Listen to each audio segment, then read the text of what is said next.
Our headlines: the Migrant Workers Department takes down operation of illegal recruitment from or firm offering job in Poland. The Commission on Elections has recorded over 80,000 new voters registered on day one. Prices of flowers dropped to 150 pesos per piece just before the Valentine's Day. 50,000 pesos entry-level salary for teachers filed in the Congress. And Cyril Manabat's photo posted in her IG account gains praises by netizens.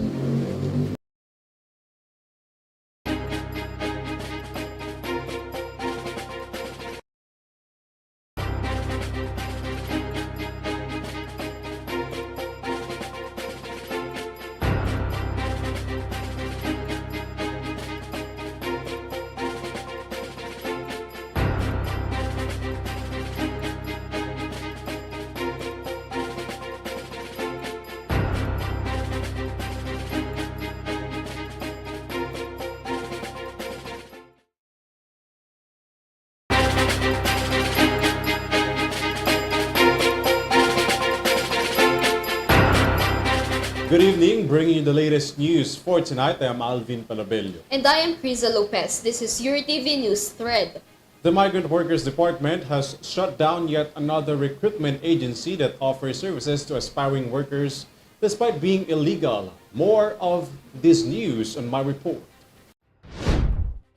The Migrant Workers Department has taken down the operation of the office of Bellman, a consultancy firm operating in Makati to recruit those who want to work abroad. The offer of such company is a factory-related works in Poland.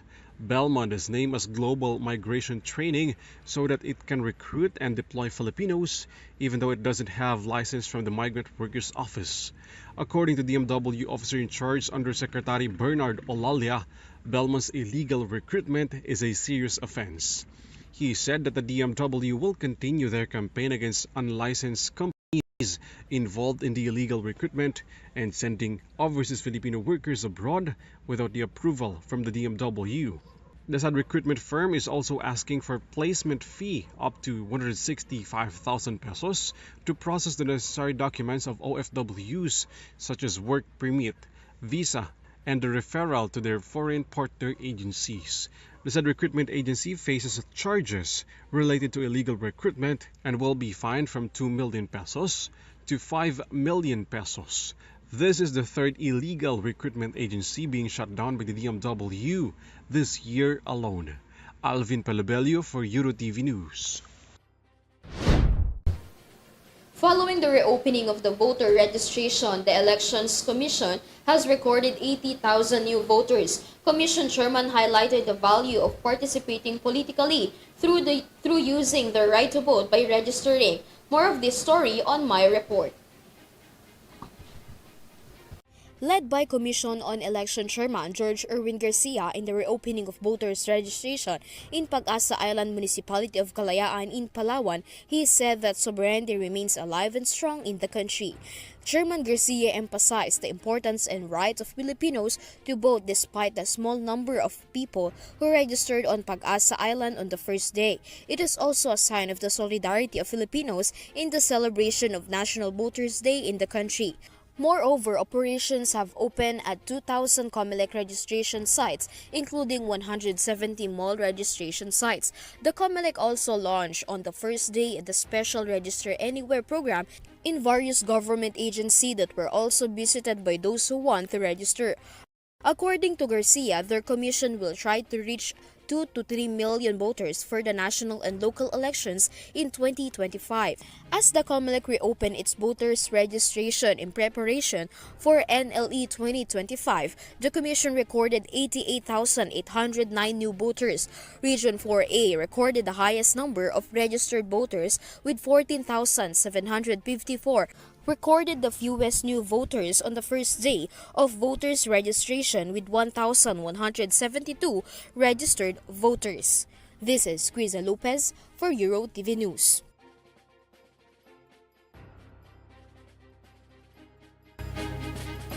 The Philippine Statistics Authority or PSA reaffirms its dedication to inclusive registration for the Philippine Identification System or PhilSys. Aside from the PSA registration sites, the Provincial Statistical Office or PSO in Davao del Sur has been establishing its registration area within the Social Security system since December 2023.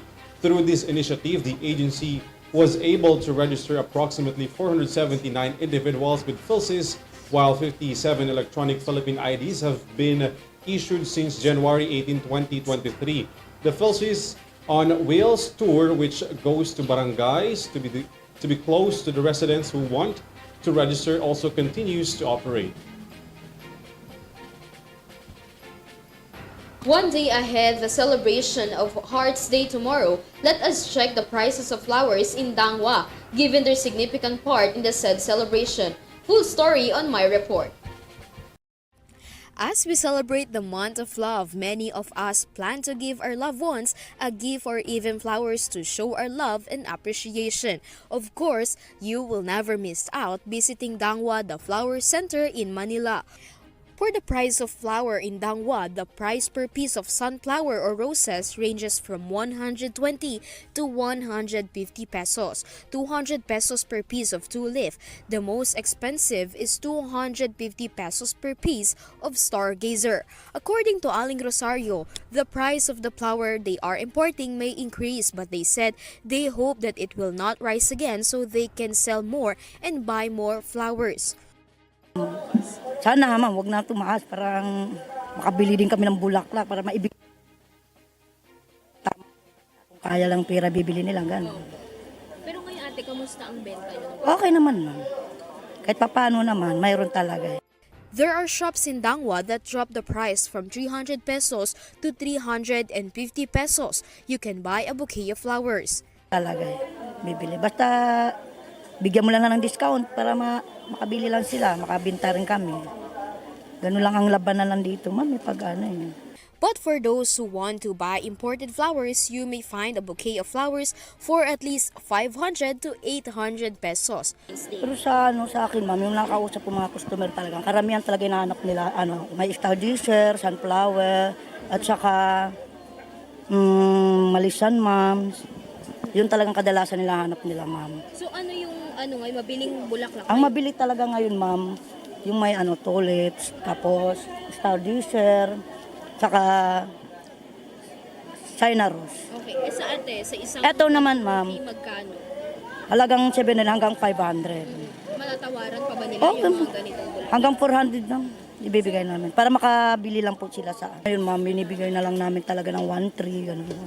Pero Para mabinta, maibigay na lang yung Kasi kung 1.5 talaga, ma'am, wala naman bibili. Kaya pag may tumawad, bibigay namin ng 1.3. aside from fresh flowers, there are also artificial flowers that can be bought at the Dangwa for those who want to make their gift last longer. You can also buy teddy bears with flowers at Manila's Flower Center. This is KRIZZA Lopez for Euro TV News. As Valentine's Day draws near, what do you want to receive? Roses, chocolates, or cash? Let's find out what some buyers at Dangwa wants to receive this Valentine's Day. Let's discover more details in Angelica Galvez's report. As the Valentine's Day is approaching, what kind of gift do you want to receive? Because as we roam around in Dangwa, we gathered opinions from the consumers on what gift do they want to receive and what kind of flowers are they going to buy in Dangwa. For one Garcia, the flower he will buy is for his crush, whom he is courting, and he will give a red rose as a gift because it symbolizes love and the color of the heart. Crush cakes, gusto ko kasi yung rose pala rin, pulang-pula. Bakit pula Bakit rose? Wala, simple lang. Kapag Valentine's kiss, Crushy lang or in a relationship talaga? nililigawan ko pa lang po. For Anne-Marie, she sat down to buy flowers for her boyfriend. This, she says, is a sign of equality because men rarely receive gifts and it is a sign of appreciation for them. Siyempre, bumibili ng flowers para sa boyfriend ko. Kasi 'di ba, usually yung mga lalaki yung nagbibigay. Para naman, alam mo yun, maiba. Syempre, para ma-feel nila na na-appreciate din natin sila. Usually, girls yung mga nakaka-receive ng flowers. So, naisip ko na ngayong Valentine's, magbigay rin sa boyfriend. For Claire and Brian, the flowers they're buying are for their parents. They would like to buy tulips or roses. It's either daisy or sunflower or tulips. Sa mother ko. Ayun, same din sa kanya. It's either tulips or kaya roses.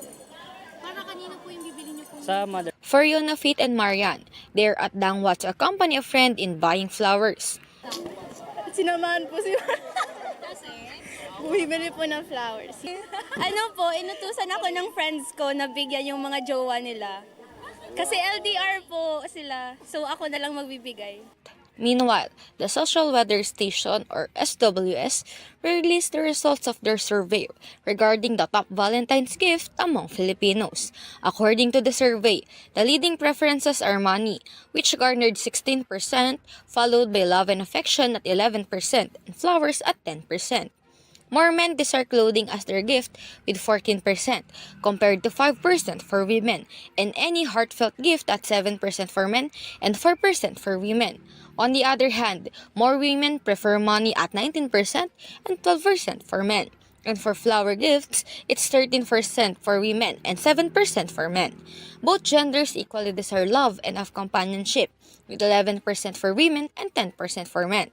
When we asked what gift they would like to receive this Valentine's Day, here are their responses.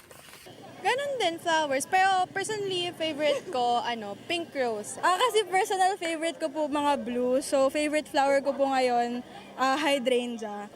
Regalo, gusto ko flower talaga. Ano na lang siguro, if ever, cash na lang. Cash po ate, gusto ko. Ako na po bibili. Ako na po bibili na gusto ko. Kahit basta from the heart. This is Angelica Galvez for Euro TV News. A new bill proposing a 50,000 pesos minimum wage for teachers has been filed by the Makabayan bloc in the Congress. It can be remembered that teachers group has also called for a salary increase for educators, citing that the current wage is not enough with their needs. Full story in my report.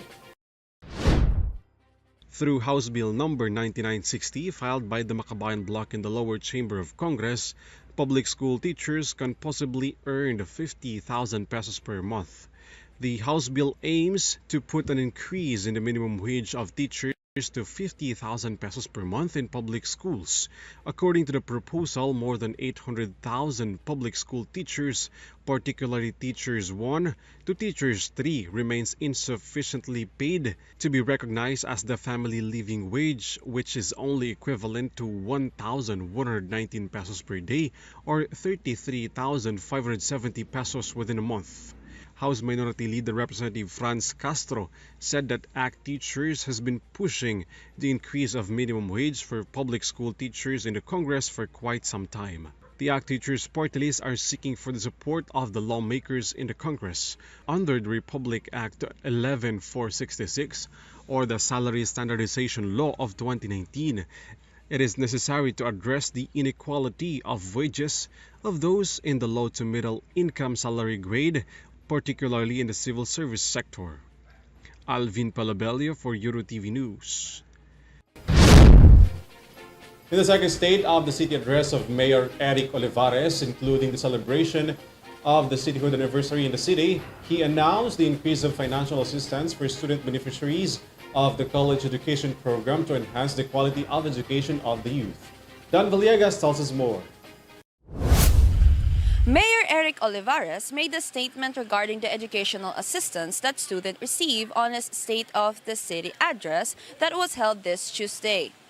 Parañaque City Mayor Olivares announced the increase in financial assistance given to students of the College Education Financial Assistance Program, whether it is public or private schools. The city has 3,465 scholars from Districts 1 and 2 who receive financial assistance of 3,500 pesos per semester. or 7,000 with a general weighted average of 81 to 86%. He said that the students who have 87 general average and above receiving 3,500 pesos will get 8,000 pesos worth 4,000 pesos per semester. He also announced that the Parañaque government will also increase the number of students who will receive educational assistance by 5,000.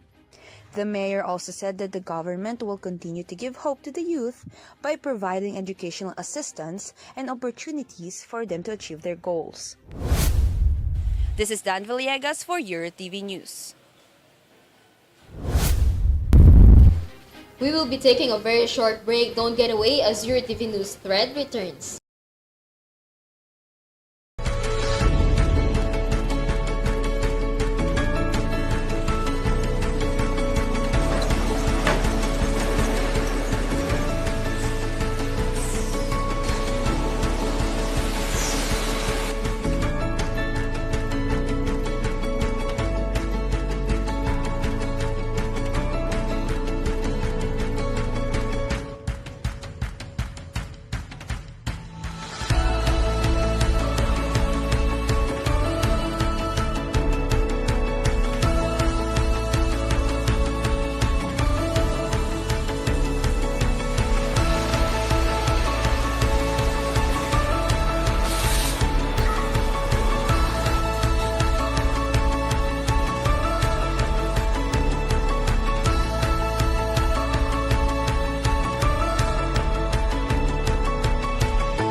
Amidst the ongoing dry spell in the country during this February, the Weather Bureau has recorded fewer places to be affected. Vanessa Cleofas for the details. Despite the ongoing drought experienced in some provinces in the country, different agencies remain ready for the possible effect of El Niño. In a report by State Weather Bureau Pag-asa, the provinces affected by the said phenomenon has decreased. However, the Philippine government still moving to ensure that affected areas is provided with necessary assistance, resulting the impact of El Niño. From 50 provinces affected by El Niño, it is now down to 41 according to Pag-asa. Most of the affected areas is from Luzon. Region 1 includes Ilocos Sur, Ilocos Norte, La Union, and Pangasinan. Region 2 in Cagayan and Nueva Vizcaya. Region 3 in Nueva Ecija. Region 4A in Cavite. Mimaropa Region in Palawan, and Cordillera Administrative Region or CARD that also includes Apayao, Benguet, Ifugao, Kalinga, and Mountain Province.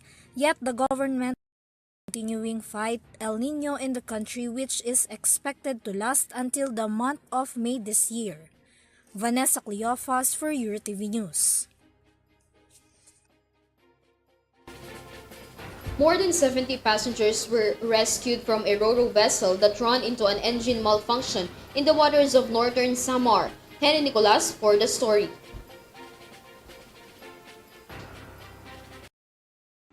The Philippine Coast Guard or PCG has assisted in rescuing 71 passengers of a distressed passenger or ro-ro vessel MV Reina Hosana that encountered engine failure in the visiting waters of Kapul, northern Samar. The said distressed vessel departed Matnog, Sorsogon on February 11, 2024, going to Allen, northern Samar, with 71 passengers and 30 rolling cargos on board when the incident occurred. Another vessel, MV Reina Immaculada, tried to tow the vessel that was dead on water but failed when the mooring line tore during the operation. The said incident followed by strong currents caused by MV Reina Hosana to run aground along the shoreline in Barangay 1, Kapul, northern Samar. The Coast Guard substation Kapul LGU and MDRRMO immediately conducted a rescue operations to ensure the safety of passengers on board. Coast Guard personnel continue to monitor the status of the distressed vessel, including the rolling cargos on board. No person was reported hurt during the incident. This is Henry Nicolas for EuroTV News. More than a month after the Mindanao State University bombing incident, the authorities has confirmed the demise of its mastermind alias engineer after a military operation. Meanwhile, the 12 injured soldiers from the said encounter has been given aid and assistance following success of their mission. Mia Layagin tells us more.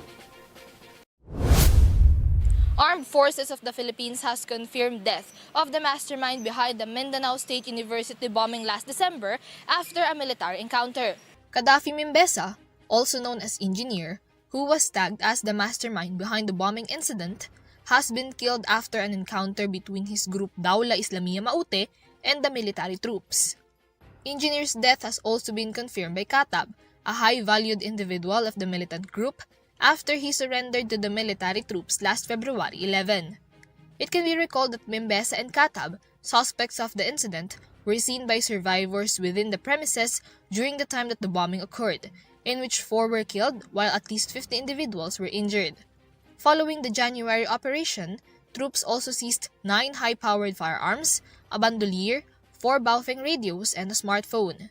In line with this, injured soldiers following the said encounter has received their financial assistance and recognition following their successful mission.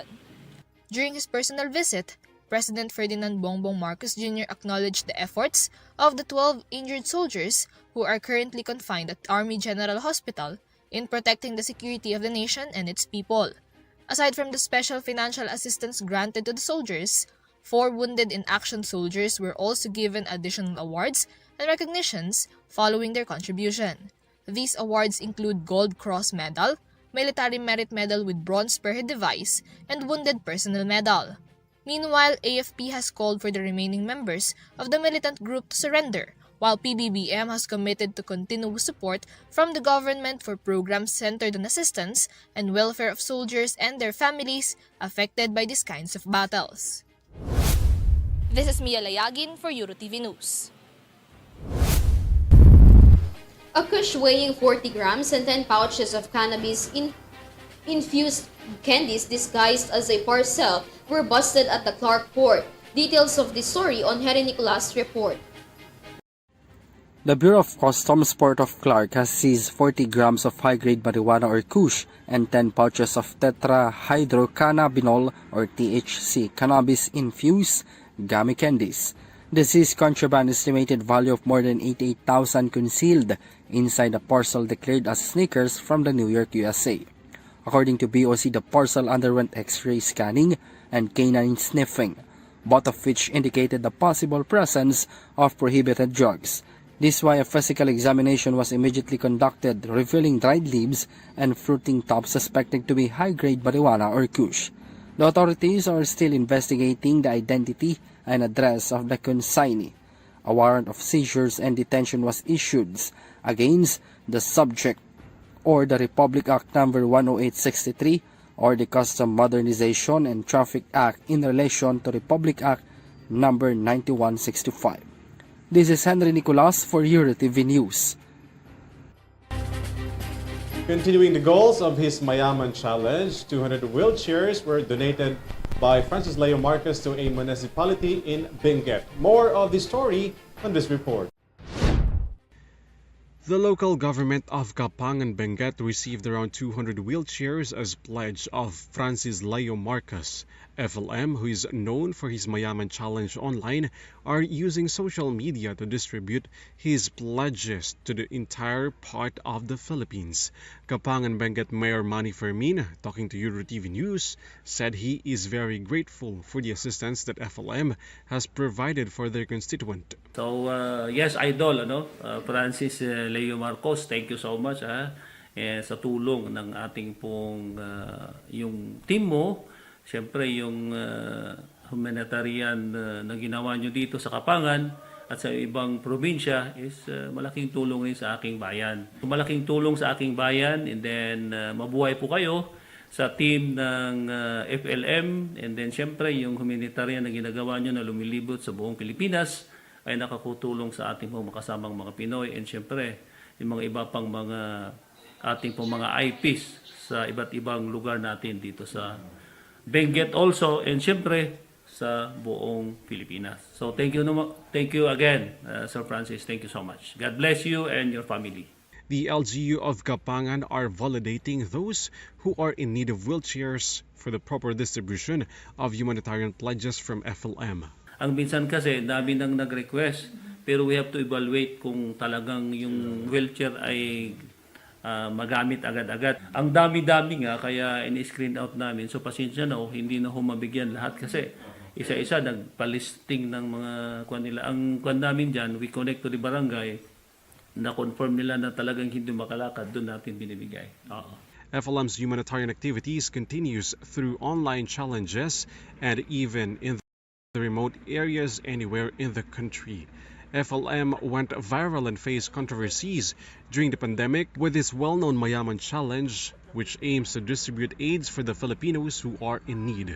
From Kapangan, Benguet, ALVIN PELOBELLO for EuroTV News. Welcoming Valentine's Day are the photo entries of several artists for the Love Month. One of them are star Cyril Manabat, who once again stirred up the internet as she stunned netizens with her Lady in Red theme during the celebration. The latest in the world of entertainment here on the report from Sam Martos. Lady in Red and Plant vs. Zombie but make it slayable is the caption of Cyril's Instagram post that captivated their fans and quickly going viral online and earning the likes and heart of netizens. In this post of Kapamilya actress this Love Month, different angles of her in a red jumpsuit surrounded by the flowers can be seen, that showcasing her beauty and sexiness. Netizens love it because they can see Cyrus' beautiful and sexiness. Others called her Rosalinda because she looks like the American singer and actress Talia, who plays as Rosalinda. Meanwhile, other artists showed support with his shared photo. This is Sam Martos for your TV Showbiz News.